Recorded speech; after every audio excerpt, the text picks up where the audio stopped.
Hey, what's going on? It's Matt. It is a couple of days after the KBF Yakabass tournament up in Clear Lake, and we camped out for that event, and I'm still in the process of putting everything away, camping related, that I took on the trip. The reason why is like I really like to kind of like air things air out and wash things that have actually been exposed to the elements. It helps with the upkeep and the storage, and it'll keep your gear just longer. So I thought this would be a great time to kind of show you what I brought on the trip. Now, this is a car camping trip, so essentially if I was backpacking, there'd be a fraction of the stuff, but this is what I would take for a one-person car camping trip. Now, I didn't include the cooking or the food keep. That's something you got to figure out for yourself. If you want to cook over a Coleman grill, bring that. If you want to do it over a campfire, figure out that situation. Or if you want to use like something like an Esbit stove, if you can get away with that, please do that as well. But this is just kind of the base camp, so to speak. And I thought I'd just walk everybody through what I was using. Now, the tent, we'll start off with that, is the Marmot Ajax 3. It's a 3-person tent.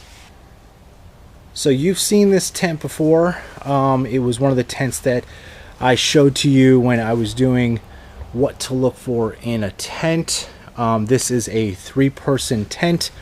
Now you're probably saying, why a 3-person if it was just you? Well, as I mentioned in that previous video, when you buy a 3-person tent, it's really good for 2 people. And even though there were not 2 people with me, I like to be able to keep my gear inside. So as we kind of get into this real quickly, there's plenty of room in this tent, and I kept my backpack with all my clothes in it, and anything that didn't have any smell to it for the food and such. Okay, so let's take a look at the sleep system that's inside of the tent. This is the sleeping bag, this is a sleeping pad, and this is a Thermarest egg crate, which essentially went underneath the sleeping pad, which I'll start with. The sleeping pad is a Klymit static Luxe. The Luxe version means that it's a little bit longer and a little bit wider. It's actually wider than the sleeping bag, and it's pretty thick. Now you blow this one up with your mouth, and they claim to do it in 30 breaths or less. It was about 35. What makes these things unique is, one, they pack down super small, but there's actually a chevron pattern where the air chambers are. And if you sleep with the chevron pattern facing downwards, it gives you the support that you need, meaning the chevron patterns are going like this, and that's your feet. If you do it the other way, it doesn't work so good. So it's kind of interesting how they have that engineered. All in all, sleeping on the ground with this, it was okay. My back was just destroyed. That's probably from being on the kayak for 8 hours, and then camping out the night before, and then being on the kayak for 8 hours, and then doing it all over again. It's a lot, and you know that I'm not a little guy. So probably in hindsight, I should have taken a cot, and I'm actually looking in buying one.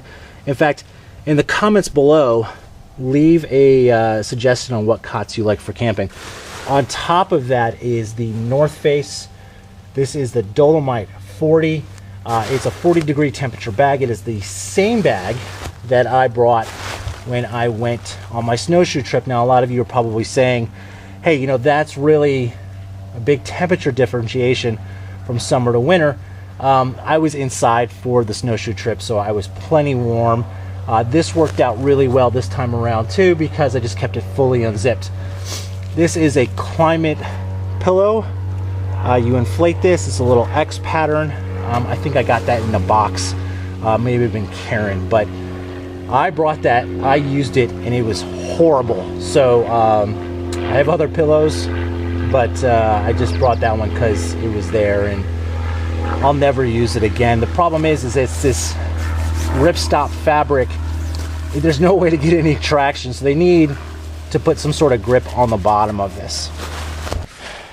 So coming directly out of the tent, something that I bring with me when I go car camping, this is a rug that goes on the outside door of your tent. I bought it at Target or Walmart. It was $10. It has a rubber bottom. And I never used to bring one of these, but when I go car camping, the ability to wipe off your feet, or just basically take your shoes off and be able to put them on this rug and wipe them down before you put them in your tent, if you choose to do that, it just makes a world of difference of keeping the inside of your tent cleaner. And it's just one of these things that I just started doing recently. So this was definitely worth it. Check for these things at Walmart and Target, like I just said. This is another kind of creature comfort. This is the Happy Camper light and fan. This thing had everybody jealous. There's the light right there. This is something that I think we got in a battle box, in the Camp Comfort box. I love this thing. It's the first time I really got a chance to use it, and it kept the tent cool at night. And I'd be honest with you, like, I slept really comfortable temperature wise. So this was pretty cool to have. I always bring a hatchet or an axe. This is the X7 Fiskars. This is a classic. A lot of people have these. They're inexpensive. Comes with this little carrying handle right here, so always good to have. The back of this also works as a pommel, so when you're hammering in your tent stakes, you can get them in and you don't have to bring an extra hammer. For just another cutting utensil, Mora. This is the Fighter Starter Edition. You didn't need the fire steel when I was going, but like, it's just the color of it. You can see this at night. It doesn't glow, but you can see it. It's still sharp. It needs to be kind of just, has some tough glide put on it, but this bit me pretty bad when I was making dinner the second night up at Clear Lake. And for a light source, this is crucial. This is a Petzl. This is the active. Now they make a reactive, and that's what I thought I was buying when I was buying this. This was about 44 bucks. The one that I actually really wanted that adjusts automatically to the situation you're in is like 103, but I won't talk about that since I don't have it in front of you guys. But this is great. I got this one because it has the red reading light. 44 bucks, Petzl, brand you can really trust. This is a little GSI folding down table. It goes very, very small into a bag, and having just a little side table, even if you have picnic benches or anything like that, really kind of allows you to you know, have your own kind of little space at the end of the night if you don't want to be by the campfire before everybody else is going to bed. And then lastly, I will talk about just the chair that I brought. This is the Kelty captain's chair. I've had it for a super long time. I have two of them. This is probably the most comfortable nylon ripstop chair that I've ever sat in. Two large cup holders. There's a bottle opener attached to it, but that's not really why I got it. I got it, and hopefully you can see this, but see this little button right there? And see these little notches? This will actually recline, which makes it super comfortable after a long day of doing whatever. In this case, it was kayak fishing. So that's essentially my base camp gear. Now, there were some other things that I left out. Like I said before, I didn't include the cookware. That's really going to be something you have to figure it out on your own. A standard size cooler will usually do you right as well. I brought an extra lamp. I brought the thermocell to keep the mosquitoes away. Those are kind of really odds and ends, but this stuff right here is the core that I'll bring. Probably the fan is a new addition, but it was very, very welcome. So that's what I brought. Hope this information wasn't too bad or too long or too boring, but that's kind of what I bring. If you have any questions or comments, leave them below. Don't forget to like this video, subscribe. I appreciate everybody who's supporting the channel right now.